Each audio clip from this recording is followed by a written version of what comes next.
Hello and a very warm welcome to Front Page only on the AIM Network, India's definitive media organization and voice on everything AI and technology. It's a pleasure to have you with us. And on the show today, we are showcasing big announcements, bigger ambitions, and a country deciding where it stands in the next phase of global technology. Here are the headlines. Tata Group partnership with OpenAI to deploy sovereign AI infrastructure and enterprise-scale adoption, alongside Infosys' alliance with Anthropic, signals that India's IT giants are formalizing their AI stacks and positioning the country as a global hub for secure, large-scale AI deployment. Google's $15 billion America-India Connect initiative builds direct subsea highways from Vizag to the United States and the Southern Hemisphere, establishing India as a global AI gateway with massive skilling and research investments. India turned the AI Impact Summit into a geopolitical AI moment, positioning itself as the world's hub for inclusive intelligence, while OpenAI's Sam Altman and Anthropic's Dario Amodei shared an awkward on-stage moment that symbolized both rivalry today and a possible AGI handshake tomorrow. Mukesh Ambani commits 10 lakh crore rupees to build India's sovereign AI, launching gigawatt-scale data centers and Jio AI Bharat to democratize intelligence as the company once did with mobile data. And finally, OpenAI dominated India's AI Impact Summit 2026 with infrastructure deals, Tata enterprise adoption, new offices, and national-scale initiatives, positioning itself as India's central AI partner ahead of Google and Anthropic.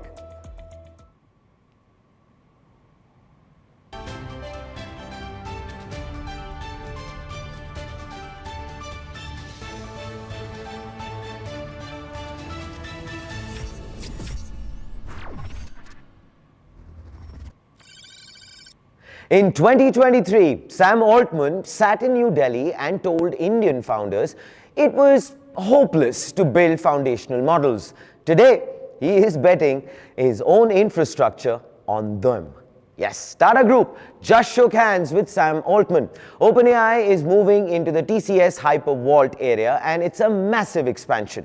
They are starting with 100 megawatts, but eventually want to hit 1 gigawatt. This is a huge physical footprint for the site and a total change for the neighborhood. The general perception is that this is about making websites faster, but it's actually about sovereignty. OpenAI needs data residency and domestic muscle, providing the low latency power for mission-critical operations at TCS Hypervault, which is a very positive step as India is no longer just using the cloud, it's actually becoming it. The sheer scale of it is quite impressive. Hundreds of thousands of TCS employees all wired into ChatGPT Enterprise. By the way, TCS is also weaponizing OpenAI Codex. They are transitioning from writing traditional code to designing software with automation built in. Where a developer once wrote integration code line by line, much of it is now actually generated. Their job is to supervise and refine it. So if you are a developer in your 20s, the IT services job you studied for is evolving and not waiting for you to catch up. OpenAI's presence in India is expanding. The company claims it now has around 100 million weekly users in the country, a scale that is significant. And it is no longer limiting itself to New Delhi. New offices are opening in Bengaluru and Mumbai. The aim is access to talent, proximity to developers, and a stake in one of the world's fastest growing technology markets. And it is not alone. A competitive pattern is actually starting to emerge. While Tata Group aligns itself with OpenAI, Infosys is backing Anthropic. Its Claude models are steadily moving into enterprise systems. The field is widening, and the alliances are becoming much clearer.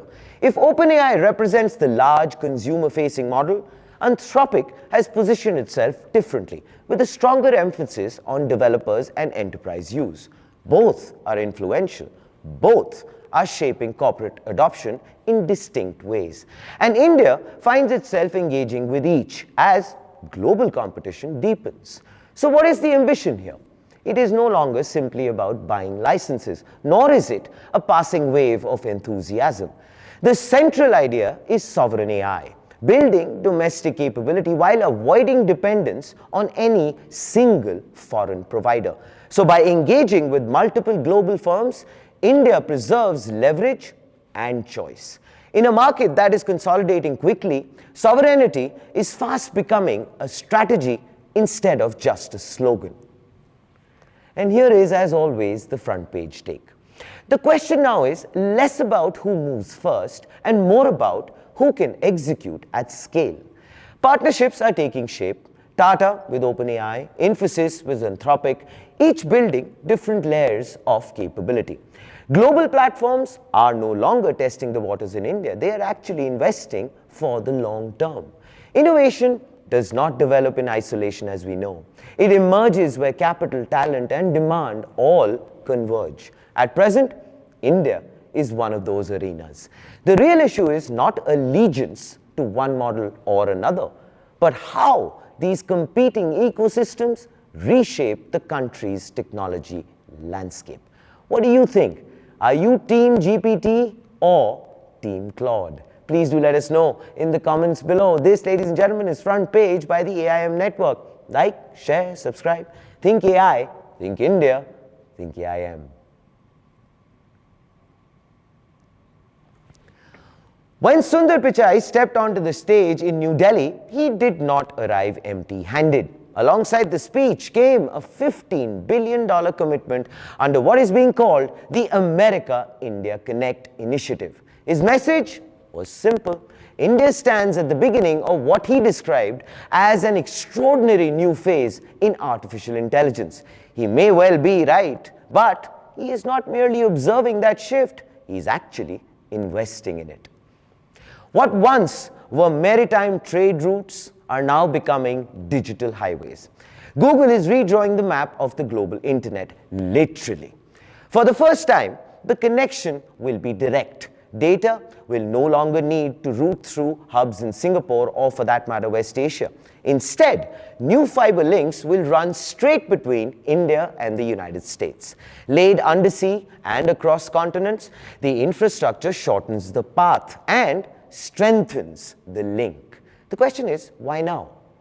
Consider the scale, $15 billion. At its core, this is an infrastructure contest. Close to 99% of global internet traffic travels through subsea cables. They form the physical foundation of the digital economy.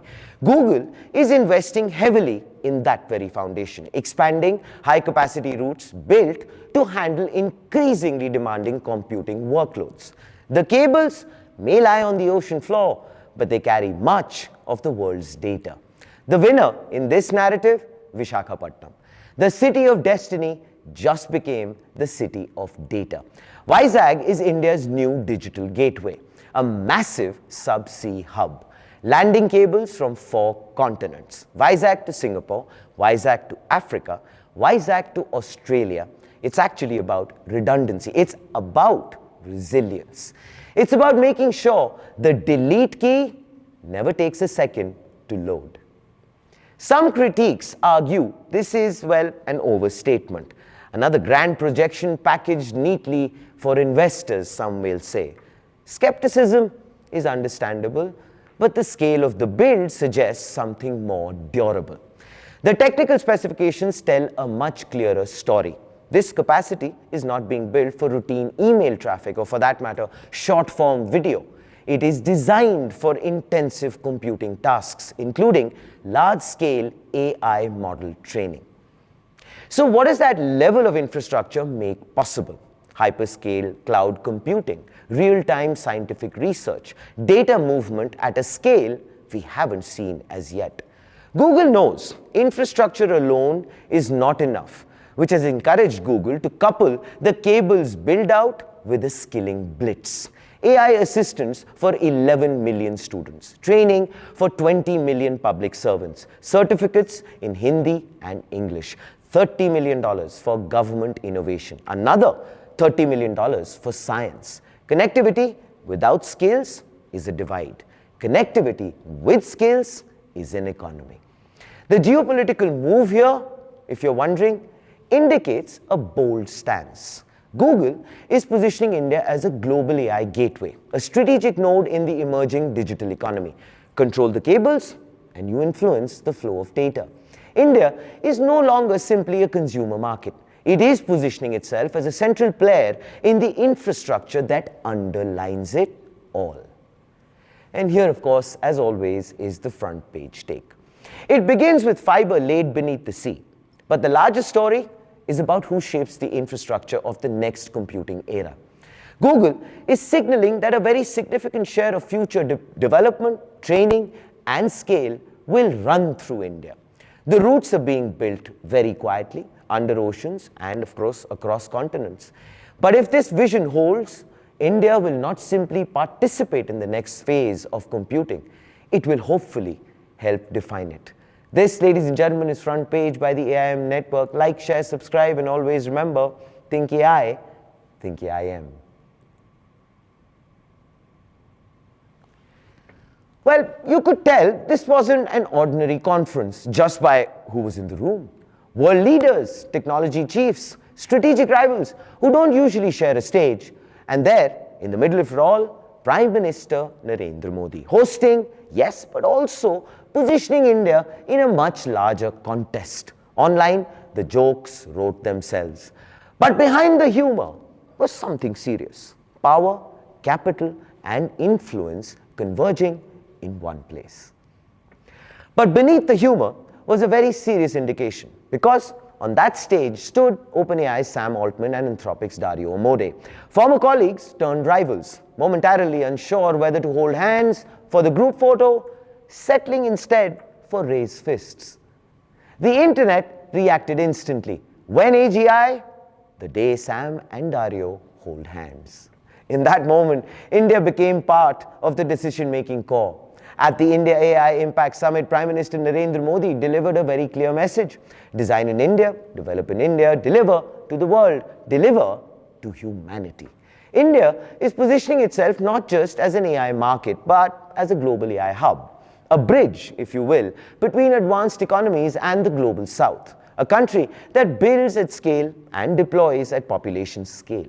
India now has nearly 1 billion internet users, making it one of the largest AI adoption markets globally. Global tech giants are already betting big on that. Microsoft, $17.5 billion in AI and cloud expansion. Then we have Google, $15 billion AI infrastructure and connectivity. Amazon then comes in with $35 billion cloud and AI investment by 2030. India aims to attract about $200 billion in data center investment. It represents a substantial expansion of capability. India is building something different, and here's that list. Digital public infrastructure at population scale. Then we have Aadhaar, UPI, and digital identity rails. Then multilingual AI for hundreds of languages. Cost-efficient deployment for developing economies. Modi emphasized AI must be inclusive, it must empower the global south, and must belong to everyone. UN Secretary General Antonio Guterres echoed this, warning the future of AI cannot be dictated by a handful of countries, or for that matter, billionaires. Meanwhile, the rivalry shaping AI's future was visible, definitely, in real time. OpenAI and Anthropic, competitors pushing the frontier of intelligence. Amodei warned, AI could surpass human cognition across most domains within years. Altman said, India is leading global AI adoption, and India stood right between them, not choosing sides, but shaping the arena. India still faces real hurdles, let's not be mistaken. Limited access to advanced chips, compute and data center capacity gaps. Then, of course, we have complexity of training across hundreds of Indian languages. Need for sovereign AI infrastructure. But you know what? The direction is unmistakable. India is positioning itself as the deployment engine of AI, the affordability layer for the global south, a democratic alternative in the AI world order, a population scale testing ground for real world AI. You know what? This is about shaping how AI reaches humanity. And here is the methodology on front page. The front page take. The awkward moment between AI rivals became a metaphor. The world's most powerful AI leaders stood together, but the stage belonged to India as a system builder, as a global bridge, and perhaps as the place where the future of AI cooperation will be negotiated and maybe, just maybe, get over Calgotia's university robot dog. Because if AGI changes the world, its real test will be scale, inclusion, and impact. And that test may be written in India.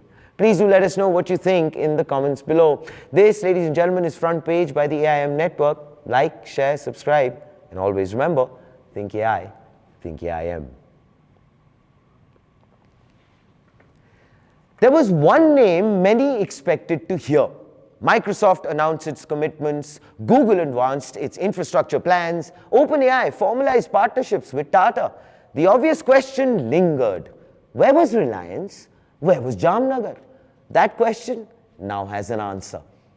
Mukesh Ambani's entry was measured, but the numbers were not. Reliance outlined investments of 10 lakh crore rupees. That figure bears repeating. It signals an ambition to anchor the next phase of India's intelligence and infrastructure build-out. 7 years, a decade of dominance in the making. Ambani is playing the long game. While everyone else is chasing quarterly results, this is long-term capital. It is aimed at building national capacity. The objective is straightforward: reduce dependence and increase ownership. India has already moved quickly through earlier waves of connectivity, from limited access to nationwide high-speed networks. The next shift is wider and broader, from an economy built on internet access to one built on intelligence woven right into it. Here is, of course, the argument taking shape. Mukesh Ambani put it across as, India cannot afford to rent intelligence. The point is economic as much as strategic. Each time businesses rely entirely on foreign platforms, value flows outward in terms of fees, in terms of data, and more importantly, in terms of dependency. Reliance's ambition is to localize more of that very stack, to reduce costs, to retain control. And of course, the comparison many will recall is 2016, when mobile data prices fell sharply after Jio's entry into the market. The suggestion now is similar. Lower the cost of computing intelligence and expand access at scale. So how do you win the AI war? One very simple word: electricity. AI is hungry, and of course AI is thirsty. While the world worries about the carbon footprint, Reliance is building the green grid. We are talking 10 gigawatts of solar power from Kutch and Andhra, feeding the mammoth facility in Jamnagar. 120 megawatts go live in 2026. Then, multi-gigawatt scale. It's a literal power move. No green energy, no AI leadership, period. But then, of course, I would like to ask a question. Is this just for the suits in Nariman Point? Ambani says, no, Jio AI Bharat. They want the farmer in Vidarbha to talk to an LLM in his own dialect. They want the artisan in Jaipur to find global markets via a voice bot. In India, language is the final frontier. If you can't speak to the machine in Hindi, Tamil, or Bengali, the machine is pretty much useless. Accessibility is the new statement of confidence. But before we get ahead of ourselves, the trillion-dollar dream has a massive hurdle: compute. H100 chips don't grow on trees. The global supply chain is a chokehold. Reliance is betting that domestic infrastructure will break that very grip. And they are hiring, and that too very fast. The frontier engineers are the new rock stars. Jio is poaching. Jio is scaling. And if you're a coder in 2026, you are no longer starry-eyed about San Francisco. Instead, you are building in Navi Mumbai. Now, of course, to shed light on the alpha watchers. First, it was Infosys. Now, the word on the street is that Anthropic is knocking on Jio's door. The world's elite AI labs are lining up. Why? Well, because India has the one thing Silicon Valley lacks: scale. 1.4 billion digital IDs, 12 billion UPI hits a month. Wow. Nearly a billion pairs of eyes on the internet. You provide the brain, Reliance provides the body. And here, of course, as always, is the front page take. Will AI concentrate power in 2 or 3 zip codes in the United States, or will India build its own very grid? Reliance just placed 10 lakh crore rupees bet on the latter. The foundation is ready, the data is flowing, the compute is definitely coming. The question isn't if India leads. The question actually is, who can keep up? Well, please do let us know in the comments below. Is this a monopoly in the making or the miracle India needs? This, ladies and gentlemen, is Front Page by the AIM Network. Like, share, subscribe, and always remember, think AI, think AIM. And right now, we're going to take a short little break, and when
Announcements, the controversies, and amid the announcements, the controversies, and of course the broader push around domestic players like Sarvam, one name continued to command attention, and that name, OpenAI. Sam Altman arrived with a series of partnerships and a formal OpenAI for India initiative, positioning the company squarely at the center of the conversation.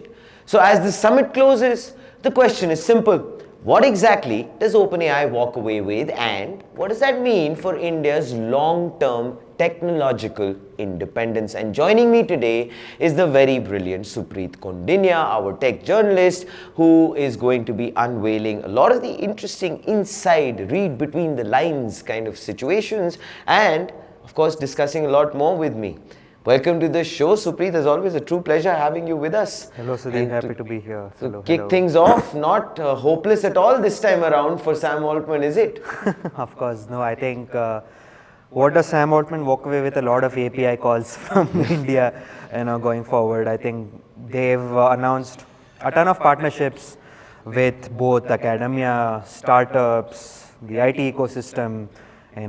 They announced with Make My Trip, Ixigo, Eternal, Zomato, and of course IIM Ahmedabad, IIT Delhi, AIMS. So you've got all sorts of partnerships out here. Good business trip, no? Good business trip. Of course, I'm sure the deals would have been closed a few days ago, but again, the entire summit was, I wouldn't say entire, but a good chunk of the summit was a stage for OpenAI to say that, look, we're here, we're capturing the India distribution market in a big way. Oh yes. Yep. But obviously there were other aspects or parts of the summit as well, Supreet. Just a few years back when I started with the fact that hopeless bit.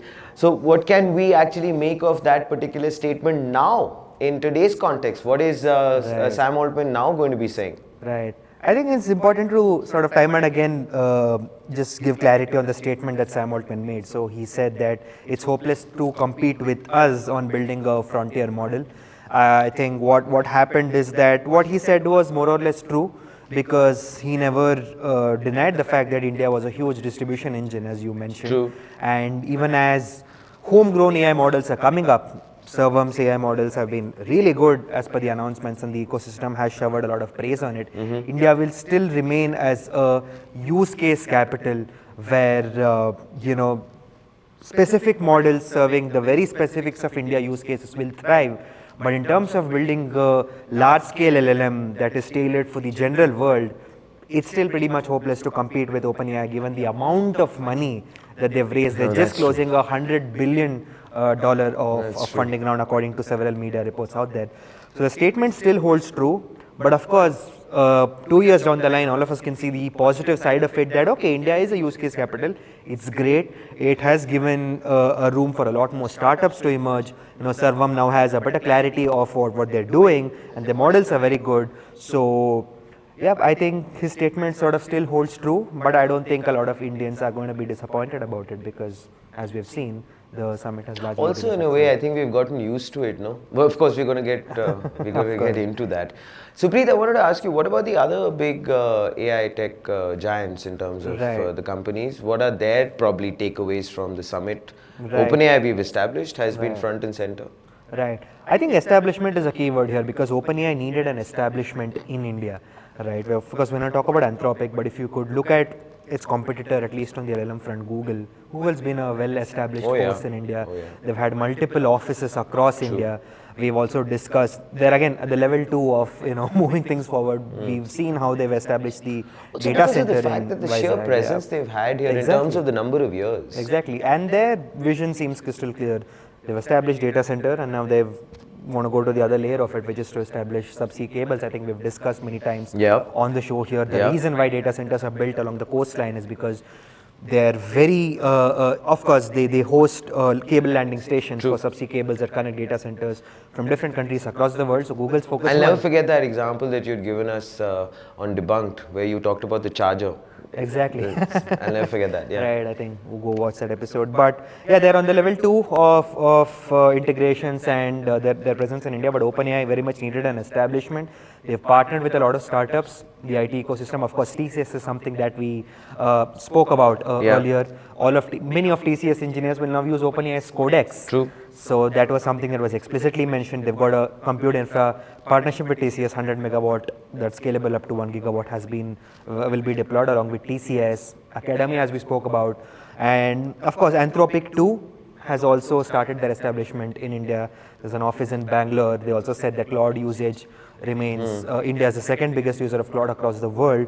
I'm sure we're going to see more and more moves from Anthropic. But for OpenAI this year, this month of announcement sets that, okay, you know what, like Google, like all the other companies, we too are going to be a force in India. Yeah, want to have a big footprint as far as India is concerned. That's what it looks like in terms of the future. But okay, you're drawing close to the end of the summit. Your 3 positive takeaways, your 3 negative takeaways, and 1, well, neutral takeaway. Neutral would probably be Mr. Modi refereeing the handshake. Right, of course. No, I think this summit has given a lot of clarity as to what India's AI ambitions are, which is that, look, India comes with a specific set of digital problems, which is navigating or cracking the culture aspect, the language aspect, or even the AI literacy aspect, right? A lot of people, me and you, can go on and on about LLMs and ChatGPT, but there are like millions of Indians who have no clue what this is about. We've seen a lot of literacy initiatives at the summit, many non-profits, including Jio AI, which we've closely discussed in AIM before. You know, they spoke about how their AI literacy initiatives have scaled across various Tier 2 districts. And even when you talk about Google's Subsea cable investment, it's all about delivering AI and tech to the last mile, right? This is going to increase connectivity, this is going to increase the scale at which data and AI move across different regions of the country. And if you talk about Sarvam especially, it's going to assist in building, Supreet. I think that is a very important thing. It's not just for speed. Exactly. And even if you look at Sarvam, right, many of their models that they launched at the summit were really good at Indic languages, or even like OCR at recognizing Indian text. Sort of tells you that, look, these are our problems, we're going to leverage our expertise of culture, language, and we're going to solve that. People have gotten a lot more clarity. Companies who are coming here have defined explicit partnerships, right? Back in the day, it just used to be speeches. India is going to be the second, India is going to be a huge market for us. But what are you doing with it? Yes. Now we know what they're doing with it. We know Anthropic, what Anthropic is doing with it. They've got in a partnership. It's a very with positive Infosys. step, yeah. Exactly. OpenAI knows what they want. They want to have a lot of API partnerships with many of the travel tech, e-commerce startups. Google already is at level 2. A lot of people have a good amount of clarity at what India brings to the global level with AI, and I'm sure. So you feel this summit has at least made sure that it's opened the gateway as far as that understanding and that flow of conversation goes, both back and forth. Of course. That I think is a good thing. It's not a nothing burger anymore, India. We really know what our priorities are. But then, you know what, I mean, it still kind of stings you very deeply, right? That statement from Sam Altman. It's true. It is true. It is the truth, and it is, well, sad. And I want to investigate that a little more with you. When can we actually reach a point, Supreet, if at all, to be in a position where we are pioneering something like this? Right. I think if you talk about pioneering, if what pioneering means is owning 100% of the stack, that's never, because no country ever owns 100% of the stack. For example, even if you look at US, a lot of the rare earth materials come from another country, right? The semiconductor tech, the EUV lithography machines, they still come from a Dutch-based company, that is ASML, right? There's a lot of dependency. But that's resource. I mean, that's raw material. Yeah, that's raw material. But still, without ASML, they can't build the chips that they're fair debate. So, exactly. So, but at least they own the majority of the stack. Yes. Right. Now, here's another thing that also stung me. We're talking about Sriram Krishnan, the US advisor for AI and tech. So he was not too long ago someone who had an Indian origin, but of course he told, sitting on stage, we want India, all our allies, our meaning him representing the United States, to use our stack from top to bottom. And he made that statement very clearly. He said that they're going to be a friendly ally and whatnot, which of course we're going to get to know in the coming few days. But it's still very clear we're very much going to be dependent on tech from US. That has been the case since years. No matter the amount of e-commerce startups. And it will continue. It will continue. So let's not shy away from that fact. Exactly. But that's not necessarily a bad thing. Even if you look at something like a Zomato, which is Indian from the ground up, the cloud services and the infra they use are probably GCP, AWS, and all of those things. What we can expect, Sudhi, is that an analogy that both of us were discussing, right? You look Mr. But before we get into that, I remember you, or I was talking to actually Mohit, and I remember he had mentioned Mr. Mohandas Pai, who was of course on front page a Right, few days of back, course, yes. had said this, that there's no point in going head on with somebody like an OpenAI. Exactly. Let's actually change course and Exactly. hone our skills Exactly. and figure out Of course. what we can then pioneer Of course. with the world. Of course, of course. I think I'll give you another example, right? Today, if an e-commerce app, like let's say Flipkart or Zomato, wants to use underlying AI models, for a general purpose language models, they can always go for an OpenAI. But that doesn't solve their issues with language, with the Indian culture or the India specific, data sets and context that an LLM needs to have.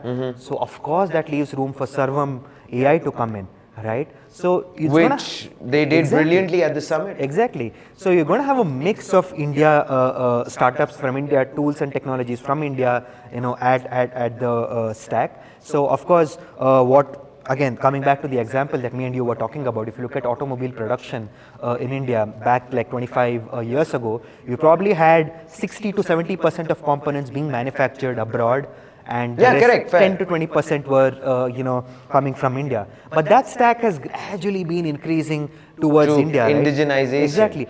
Today, but interestingly, yeah. I'll throw you a little curveball. Right. Again, I remember from my conversation with Mr. Pai, he had mentioned that Infosys was claiming the fact that ChatGPT was developed in India. It started off as a philanthropic. It was Infosys. It was a philanthropic. Money which came in, and it started it off, it was for the good of all in a big way. And today they've reached, from a capitalist point of view, they've reached a point where they're raising now billions and billions and billions of dollars.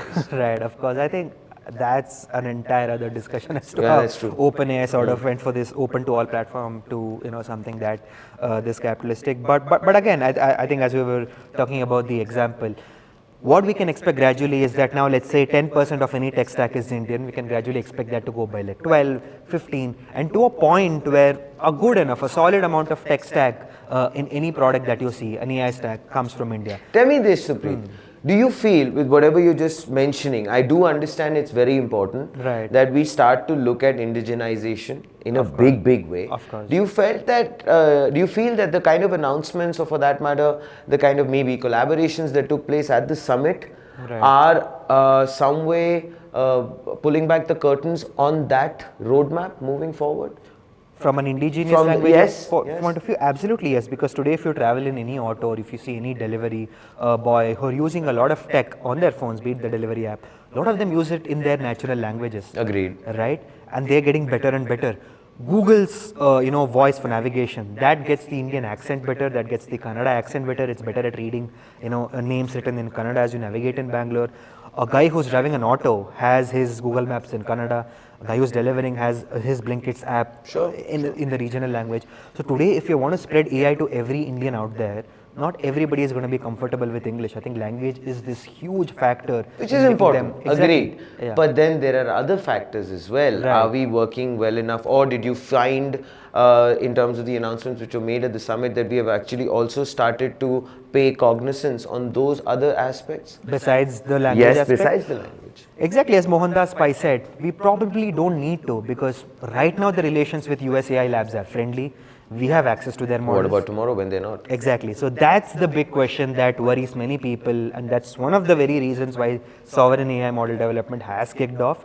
So again, going forward in the future, these models will also get better at general purpose computing. Right now, we also have a lot of open source models to sort of use, for the aspects that go beyond, Indic languages. But again, as you mentioned, even with respect to compute, right? Tomorrow, what if India gets sanctioned and we don't even have the GPUs to build sovereign AI models, right?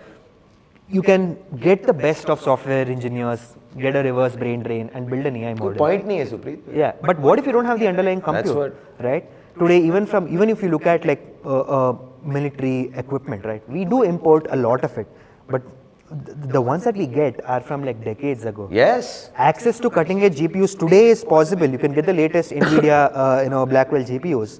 But which, by the way, we are. I mean, your we are, had exactly, we announced are. it. Yeah. But 10, 20 years down the line, I don't think we will be able to do that. When compute gets too powerful, it's obviously going to be confined within the maker. I'm not going to sit and name which country is going to make it. Obviously, you guys know. What if that country gatekeeps it? You know, Yes. for its national security And reasons. that's why, Exactly. again and again, there is this constant, proclamation about the fact that we need to make sure Exactly. that the deep tech fund or that deep tech investment is Right. constantly mollycoddled and given kid glove treatment. Right, exactly. But again, the kind of technology we're seeing today, we don't know how it's going to be 20 or 30 years ago. Maybe someone's going to come up with a really effective software algorithm that makes deploying and training AI models on older GPUs very efficiently. So that sort of completely eliminates the need to keep investing in more and more powerful compute. So even when DeepSeek came, right, nobody knew that with just 5,000 NVIDIA H100 GPUs, they were able to train a frontier model. So it's a space that's evolving like very quickly. Final take, But your final take, Supreet, which is India's probably pivot or the way what we need to do as we keep moving forward in the next phase of global technology. What's your final thoughts? I think we need to allocate a healthy, solid amount of funds to research. We've seen Sri Ram Krishnan, we spoke about, is from India. Sundar Pichai is from India. Vinod Khosla is from India. So many people are from India. We need to ensure they get what they need. Not just the funding with research, quality of life, ensuring they have a good enough incentive for building in India, for India. Remember, this is a creation of a human engineer. Yeah. Right? We need to ensure all of those continue to remain in India, all of the Indian talent remains in India. That's probably the only sign that I see that's going to open up a lot of opportunities for India to sort of compete at the global level, and not just compete, and to build something we can call it our own, because it's built here. I think and it's about time. Just people, just get a lot of researchers. I spoke to Balraman Ravindran, who's been on AIM multiple times. So he told that the biggest constraint is research, right? I have to depend on private labs for my compute. So get them the research money, ensure they have good enough incentive to stay in India, build in India, and build for India. And that goes to the ground up. You need to give them a good quality of life so that people don't go to the United States to pursue their masters. Beautifully said. I think you just summed it up beautifully. There you have it. Supreet is always with his incisive takes, and I believe, yes, he's hit the nail on the head. That is what is needed. For us to remain sovereign and hopefully become leaders in times to come, we need to make sure that we embrace our talent, and we do it with a lot of kid glove treatment. This, ladies and gentlemen, is Front Page. Of course, like, share, subscribe, and always remember, think AI, think AIM.